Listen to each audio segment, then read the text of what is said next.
Hello everybody. I am here today to do my 1K Q&A. So fancy, so lovely. Thank you all for being here. I can't believe anyone wants to listen to me talk about things. So cool. I got a lot of questions and I'm probably not going to be able to answer every single one, but I am maybe going to group some of them together because some of them were similar themes, if that makes sense. So to get started, hello. I just want to preface that it is hot here today. It is going to be 90 and I don't have AC. Seattle, most people don't have AC. So it's going to be a hot one.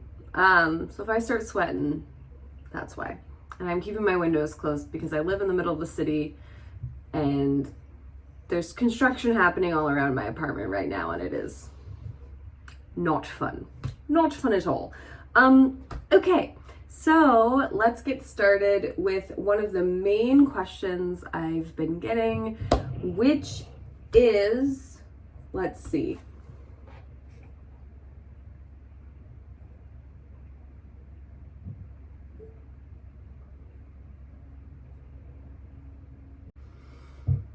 Okay, so I figure I would start with all the librarianship questions I got, and they kind of came in three themes. One was what made you want to be a librarian, two was what is your current job like, and three is what do you think librarianship is going to look like in 10 years.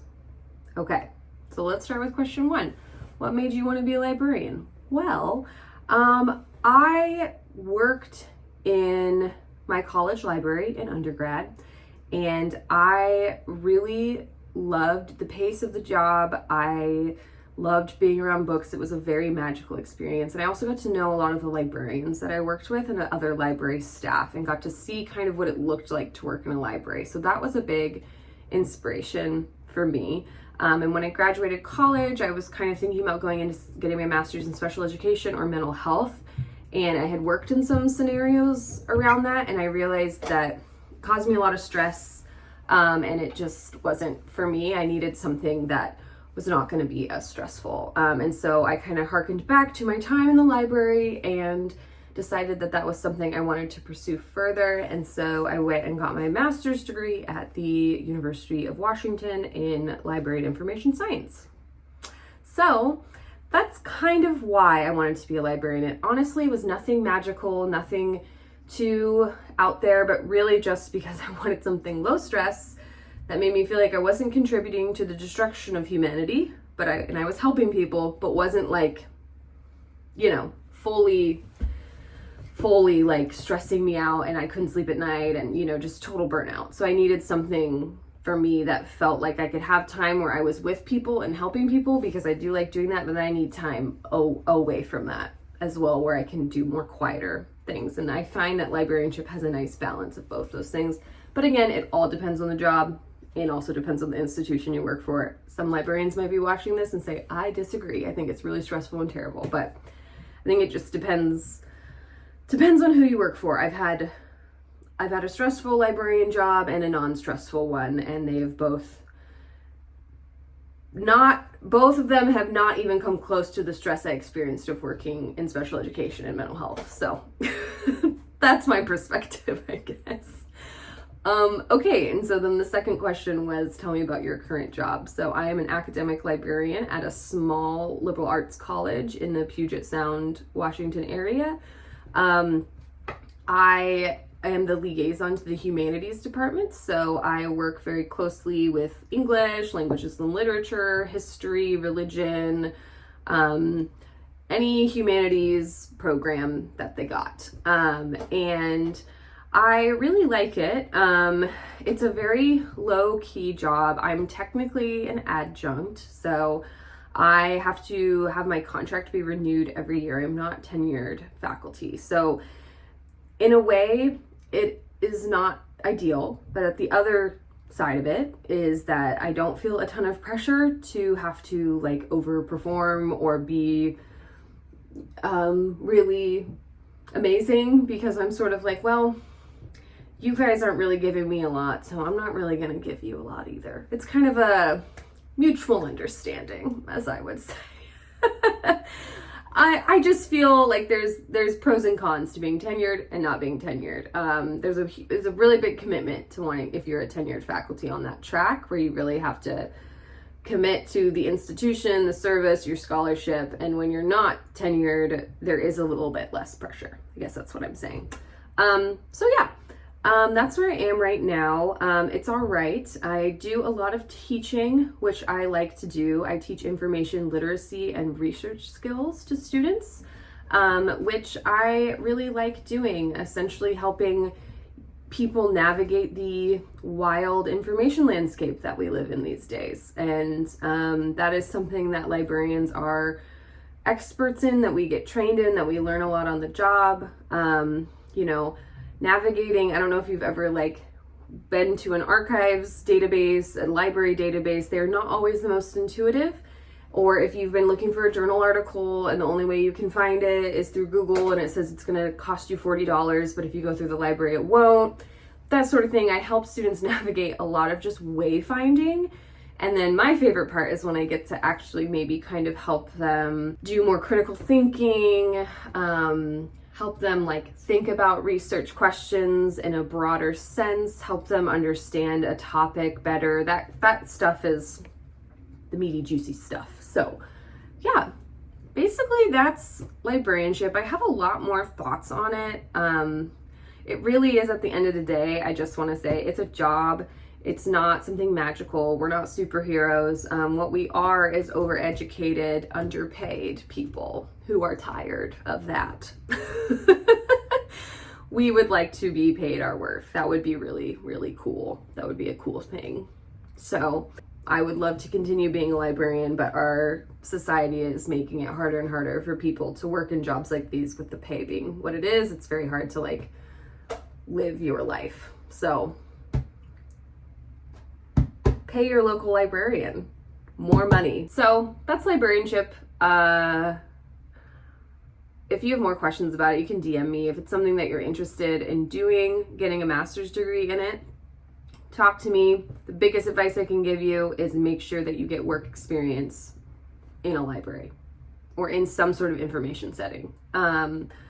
Even if it's an internship or something, you have to have that experience, because if all you have on your resume when you go to apply for jobs is just the degree, it's not going to do it. You gotta have the experience. As much as the profession likes to think it's this intellectualized, theory-heavy thing, it's really should just be a job apprenticeship, because that's what matters. You're going to learn everything you need to learn on the job anyway. So yeah, work in a library. That's my advice. Okay, so that's librarianship. If you have any more questions, just send me a DM or something, and I'll happy to chat with you. So the next category of questions I got was about Rosie, my sweet little doggo. One of them was just wanting to know Rosie's story. So Rosie was adopted. I was scrolling adoptapet.com at 2 a.m. when I couldn't sleep one night. Don't recommend that. And I just saw her little face. That was her picture. And I just died and said, who is this? I must have this dog. She is adorable. She just looks weird and strange like me. And so, yeah, I basically got her from a shelter outside of Houston, Texas. And they shipped her to me. I picked her up at the cargo section of the airport, and she was terrified, absolutely traumatized from that whole situation. So it was hard because she was already really timid. It was really scary when I first got her because she was so anxious. She wouldn't let me touch her. She wouldn't let me put her on her leash. She was really, really, really anxious. I used to have to pick her up to bring her outside to go to the bathroom because she refused to move. It was bad. It took about a month to where I could I was her safe person. I was able to put her on a leash. But it took even longer to really get her to feel safe. And honestly, I feel like we're still working on it. People who have met her are oh my God, like 2 years ago, she wouldn't even let me touch her. And now, you know, she's a lot more open to strangers and other people. And she is good with other dogs. Like she's opened up so much. And she's just the sweetest little baby. I've had her since, that was in 2018. So I've had her for about 4 years. And I got her when she was 7 months. So here, someone asked for a picture of her as a puppy. I don't really have true puppy pictures, but here is her when she is young. She was about 7 months when I got her, so almost fully grown, but not totally. Yeah, she's very cute. I'm obsessed. I don't even think, I can't have puppy pictures because I would die. It's like too much. You know what I mean? Like, we can't know what she would look like as a puppy because it would be so cute. We would all just die. So, honestly, it's a saving grace that we don't have those pictures. Yeah, so that's Rosie's little story. She's just a little gutter, trash, street goblin dog. That's what I call her. People ask me what her breed is all the time, and I just say street dog. Like, she doesn't have a breed. She's like every dog. But I do think she has a lot of hound in her, some terrier, some pit, lab, I don't know. She's about 40 pounds, so not very big, and just the sweetest girl. She's my child. I love her so much. Yeah, so that's Rosie. Okay, next fun question is, if you could win a free vacation cottage anywhere, where would it be? It would definitely have to be on Orcas Island in Washington State. Orcas Island is one of the San Juan Islands. It's one of my most favorite places in the whole entire world to go. I highly recommend you go. If you need Rex, let me know. I got a couple questions about music. So what kind of music I listen to. And it's hard. I listen to a lot of different music. I have gone through a lot of phases. Like, I'll get kind of focused on a certain type of music. I, for a long time, was really into Japanese city pop. It was the only thing I could listen to. And it was sort of like 2021 was a lot of Japanese city pop. I just didn't want to listen to anything that was coming out. I just wanted to listen to old 80s Japanese music and then some other like remixes of, I guess, modern DJs like remixing Japanese city pop. So that's very random. I like that. And then I also like Big Thief. So my musical tastes are like all over the place. I also like Maggie Rogers and occasionally some Taylor Swift. I also loved like the divas. I love Whitney Houston. I love Tina Turner. I love Barbara Streisand. I love old jazz singers like Ella Fitzgerald and Billie Holiday and Sarah Vaughan.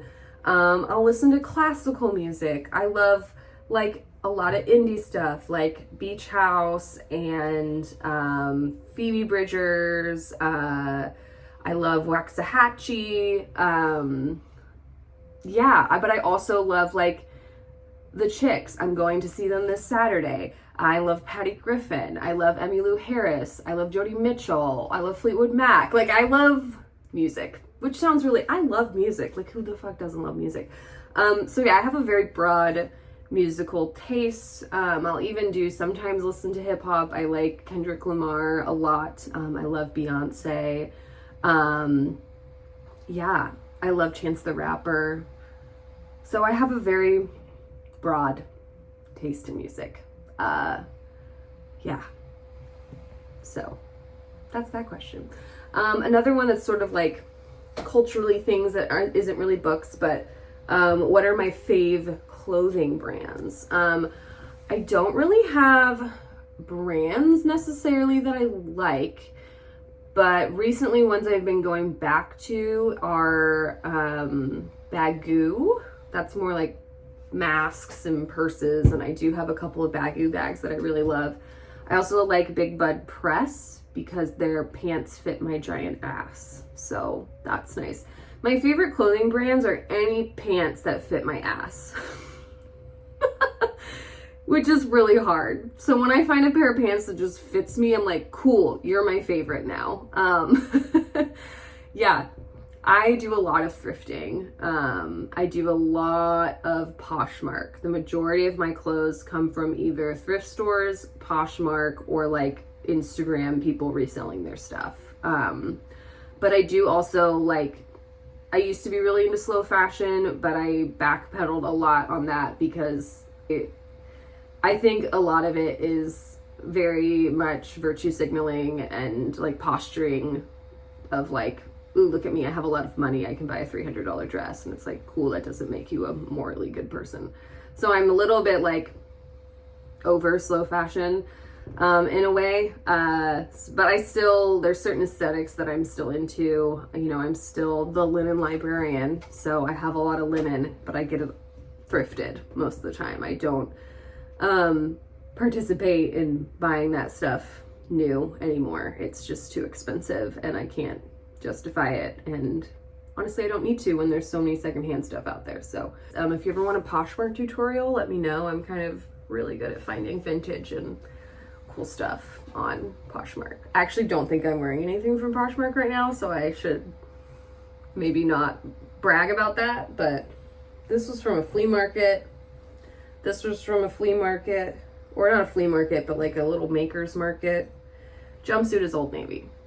I do have a lot of staples from Old Navy because, go back to what I said about being a librarian and not having a lot of money. So if you can't buy slow fashion, don't beat yourself up. That's all I'm gonna say. That's neoliberalism, trying to make everything your individual responsibility, which it's not. Okay, so that's clothes. Got one that said, any advice for someone who is about to be a full-time working adult for the first time? Okay, my advice for you is everything's gonna feel like it matters a lot at work. It doesn't. You're probably gonna mess up and it's gonna feel like the end of the world. It won't be. And they're probably gonna try and overwork you, but don't let them do that. Know your rights. And if you have the option to join the union, if your place has a union, join the union and get involved. That's my advice. Yeah. Okay, so I got a lot of questions about backpacking and hiking, so we'll kind of like talk about that a little bit. One was like a piece of advice for people who want to get into backpacking and hiking. My advice is just to have fun, do what's right for you, and if you're a beginner, you know, really honor that. And I think especially with backpacking, you want to choose something that's going to be successful the first time you go, maybe not too hard, not too long, because it's really easy to do something really hard right off the bat and it's terrible, and then you say, I never want to do this again. So you want to really ease yourself into it. Same with hiking. If you're just getting started, don't go do the hike that's like hike up a mountain like this and get to the view. You know, go on a nice like river walk, or, you know, hiking can be many, many different things. It doesn't have to be this like Spartan Herculean thing. Like, make it what works for you and where you're at. And don't listen to what outdoor bros say about anything, because they do that and they're annoying. So if they're saying, oh, you're not hiking 20 miles a day on your backpacking trip, like, don't do that. Don't listen to them. You don't need to do that. Do what works for you. Have fun, slow down, look at nature around you. You don't need the fancy gear. Just get outside. I think. I don't know if that's helpful at all, but I think that's like the advice I could give. It's really easy to get caught up in all the gear and the culture, and it just, you don't need to do that at all. Just make it be how you want it. If you want to get into that, totally fine, but you don't have to be into that to go. You can go to your local outdoor store, REI, and someone is going to, if you have questions, there's going to be someone who's always there to be able to help answer those. There's a lot of knowledgeable people that work in those places. So yeah, that's backpacking and hiking. I'm going to finish up some non-book questions, then I figure we can move on to more bookish questions. So one I got was, do you have a secret talent? Well, I don't know if it's secret 100% to the BookTube people, but I am actually a pretty proficient vocalist. I can sing well, and it's hard for me to talk about because I don't want to sound like an asshole about it, but I have, as I've gotten older, I've learned to be like, no, you're good at this, and you can say that you're good at things, and it doesn't mean that you're an asshole. You know, women being taught to like be down on themselves all the time. Yeah, so I'm a pretty good singer. I made it to our state karaoke competition, but I couldn't go because I got COVID. So yeah, maybe sometime I'll post a singing something on here. Probably not, though. I'm kind of, I don't know, private about it online because it just feels very personal, and when it gets on the internet, it's sort of like, meh. So yes, I can sing. I can also whistle through my tongue. So very important. Here we go. Yeah. It's pretty cool. Pretty hidden talent. Yeah. Okay. Now we're going to actually talk about book questions. Okay, we'll start with like booktubey, YouTubey questions. First one I got was, what gave you the courage to start a YouTube? I don't know. I don't really know what gave me the courage, honestly. I had been doing stuff on Instagram for a while where every month I would do a long story of the books I read that month and would wrap them up. And it wasn't necessarily courage that got me to YouTube, but I was kind of already doing it on Instagram, and the platform of Instagram was getting more and more frustrating trying to make long videos on. So moving to YouTube was just easier. Okay, another YouTube question that I got was, who are some of your favorite YouTube channels, or what are some of your favorite YouTube channels? Okay, so some of the YouTubers that I love are, let's see, I'm kind of looking at my subscriptions list here, but I love Anna Wallace Johnson. She makes me laugh so hard. And I love that she's always reading things that I've never even heard of, and it's just really nice to get different recommendations from her. I also love Biblio Sophie. Sophie is in, I believe, New York City and is studying music, and I studied music in my undergrad, so it's really cool to see them like working towards that. And I really love their videos and just kind of seeing that behind the scenes life of their academic experience. And then of course I love Rebecca. Hi Rebecca. We're becoming IRL friends, which is pretty cool. I feel very lucky. I'm like, me, Rebecca wants to be friends with me. That's crazy. She's so sweet, so kind, just love her to pieces. And then I also love Literary Iggy. Iggy just also makes me smile every time. I think they have great perspective. They know so much because they work in a bookstore, and just like, yeah, I feel like they just know what's going on. I also love, as we know, the infamous CJ Reads, and their cute little book truck that they made. I'm super inspired by that. I think that's so cool just to like do something like that that's super community oriented. And I think that they have great recommendations and are always like finding really different things that people haven't read before. And yeah, really love CJ Reads. I also love Matthew Sharapa. He does some great reviews. I think he works in publishing and just like seems to know what's going on. Also Savage Reads. He totally knows what's up. Again, I think he works in publishing and just always seems to have an idea of what's going on and great recommendations, and is just also super nice. So I also love, she doesn't post very often, but Grace. And I think her handle might just be Grace Reed. She hasn't posted in so long that I don't even know. But I'll put it here. Yeah, also just love her reviews are really thoughtful and really thought out. And another YouTuber I love who I think does incredible, really thought-provoking reviews is Seren Reads, who is Batuman's Little Idiot on Instagram. And I just think she's brilliant. She does incredible, very thought-provoking reviews of books that I know take a lot of time and mental energy, and I just am so appreciative to get a little bit of her intellect. It's very lovely. Of course, I love Ben Green. I love his whole aesthetic. He's also so sweet. And yeah, very fun to see what he's reading, what he's up to, being a professional dancer. It's so cool. I also love Katie James as well. Is always reading really interesting books. I love her vlogs. I believe she lives somewhere in Scotland. Sorry, Katie, if I'm wrong. But just love getting a peek into her life.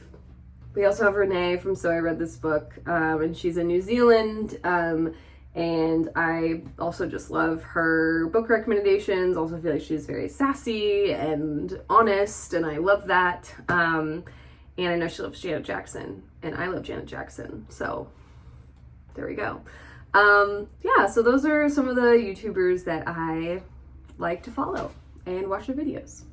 Okay, now I'm gonna start talking about the book questions. One that was asked that I really liked, my friend Hannah asked this, thank you, Hannah. Do you like talking about what you liked or didn't like from books more? I don't know if it's a matter of like, I think it's easier to say what you didn't like about a book than it is to say what you did like, because sometimes I have a hard time coming up with enough adjectives to describe the feeling that a book gives me. Sometimes I'll read something like Cold Enough for Snow, and people will ask me what it's about, and I'm like, nothing really. Why was it so good? I don't know. It just made me feel good while I was reading it. You know, and sometimes it's hard for me to create language to describe how a book makes me feel, especially when it's almost like the more I like it, the harder it is to describe why I like it, which maybe makes me not the best book reviewer, but I'm working on it. It's really hard for me to use more than just gorgeous, beautiful, clever. You know, I feel like those are the three adjectives I use a lot when I like a book. And it's really easy when I don't like a book because it's usually pretty obvious why I don't like it.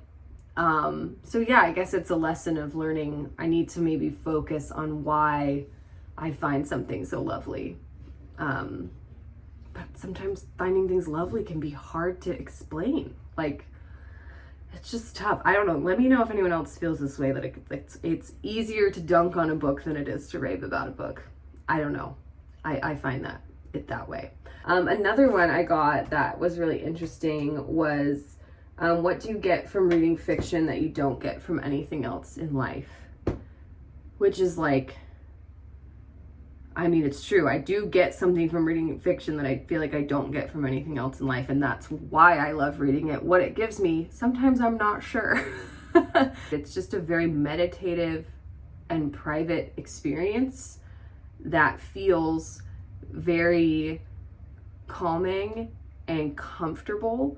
Even if it's something dark, even if it's something, but being in another world that someone else has created, getting to know the characters they've created, the world they live in, the situations they're in, the way that the characters see the world, and being able to read that, it is unlike anything. It's not like watching a movie. It's not like TV. It's very, very different and way more intimate, I guess, is how I would describe reading fiction. And even some memoirs. And you know, hard nonfiction is different, but there is some creative nonfiction that feels similar to reading fiction, I guess. But yeah, it feels very intimate.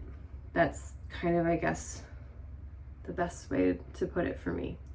So another one I got was, what book would have been formative to you if you had found it earlier in your life? Which I think is a great question. And I feel like there's so many that I wish I would have found earlier in my life. Or so I really wish I would have found them. And sometimes I think even if I would have found them earlier in my life, it wouldn't have really changed anything, because you have to be in the right headspace to accept the things you're reading. But I wish I would have read a lot of other fiction when I was younger. because I think it would have helped me see the world differently. And, you know, there's certain books that, like Girlhood by Melissa Fabos. Yeah, I wish I would have had that when I was younger. But again, even if I would have read it, would I have listened? I don't know. Sometimes it's hard to think when you look back at things like that, because when you're younger, it's like you can only be who you were in that moment. And so who knows if I would have read it when I was younger, if it would have resonated. I don't know. Okay, another one I got is what's a book that I tend to recommend to most people? So that depends. I would say a couple books I recommend to most people, because sometimes you don't know what people like. And a lot of times people that are asking me for recommendations, I know that maybe they're not going to like the maybe weird things that I read. So a lot of times I call them my mom books. They're just always going to be books that moms love. And one of them is Pachinko. Pachinko is totally a mom book recommendation. Tell your mom to bring that recommendation to her book group. She's going to be very popular. And also Circe by Madeline Miller. That's another one that I recommend. And then also Hamnet by Maggie O'Farrell. So I feel like those three are sort of my big three. Those are my big three. If I'm going to recommend them to people.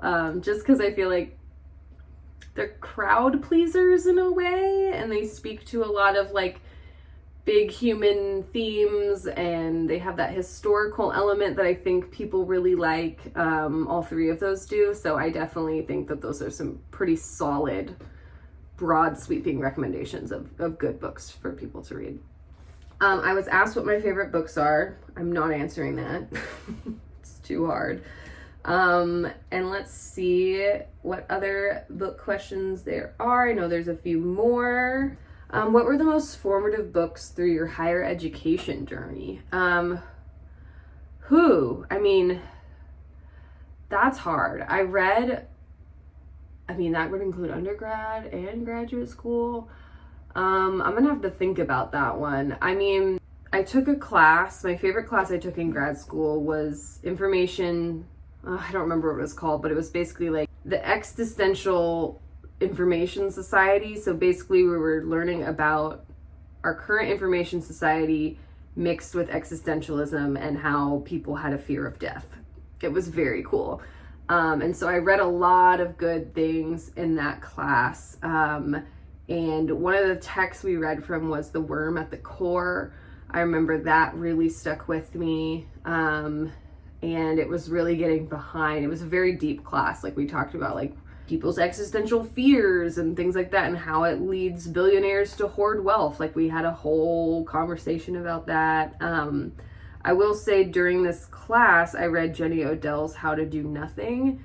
And that was a very powerful thing to read while I was in that class. I know I've heard some people don't like that book, but probably one of my most formative books in grad school, because we talked so much. We talked our ears off, and we just talked forever about all these issues in the information society, and no one was talking about it in graduate school the way that Jenny Odell did in her book.